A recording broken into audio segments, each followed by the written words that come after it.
आमची उत्सुकता संपली आहे. शिंदे आणि अजित पवार गटाच्या 2 आमदारांनी आधीच सांगितले निकाल ठाकरेंच्या विरोधात. वैभव नाईकांचा मोठा दावा. आमदारांच्या अपात्रतेच्या निकालाची आमची उत्सुकता संपली असून याचा निकाल 2 दिवसापूर्वी ठरला आहे. निकाल हा ठाकरे गटाच्या विरोधात लागणार असल्याचा शिंदेंच्या आणि अजित पवार यांच्या आमदारांनी आम्हाला सांगितल्याचा मोठा दावा ठाकरे गटाचे आमदार वैभव नाईक यांनी केला. त्यामुळे सत्तेचा कसा दुरुपयोग होतोय याची प्रचिती येते. आम्ही यांच्या विरोधात सर्वोच्च न्यायालयात जाऊच, पण जनतेच्या कोर्टातही जाऊ, असंही वैभव नाईक यांनी म्हटलंय. शिवसेना आमदारांच्या अपात्रतेचा निकाल अवघ्या एका तासावर आला असताना वैभव नाईकांनी हे वक्तव्य केल्याने सर्वांच्याच भुवया उंचावल्या आहेत.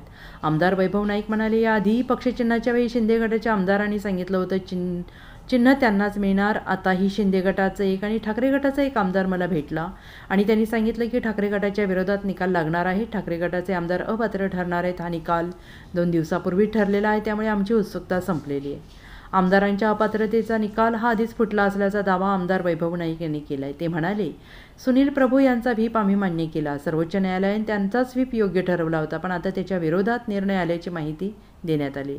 2 दिवसापूर्वी विधानसभा अध्यक्ष आणि मुख्यमंत्र्यांची भेट झाली. मला भेटणाऱ्या 2 आमदारांनी सांगितलं की निकाल ठाकरेंच्या विरोधात लागला असून तो 2 दिवसापूर्वीच लागला असल्याचं त्यांनी सांगितलं. यावरून सर्व काही स्पष्ट होत असल्याचं आमदार वैभव नाईक म्हणाले.